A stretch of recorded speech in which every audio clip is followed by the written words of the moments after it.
কিছু কথা আপনাকে বলবো যেগুলো আপনার জুমাকে আলোকিত করবে ইনশাআল্লাহ তাআলা। এক নাম্বার,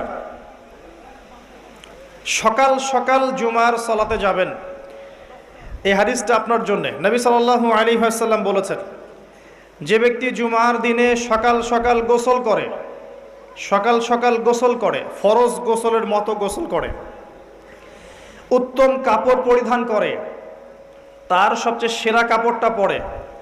আমরা মসজিদে যাওয়ার সময় সবচেয়ে সেরা কাপড়টা পরতে চাই না।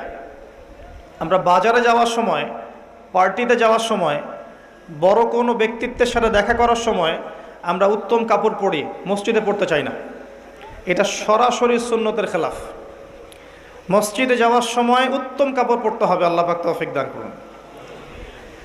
যে ব্যক্তি জুমার দিন সকাল সকাল গোসল করে এবং উত্তম কাপড় পরিধান করে, আতর খুশবু ব্যবহার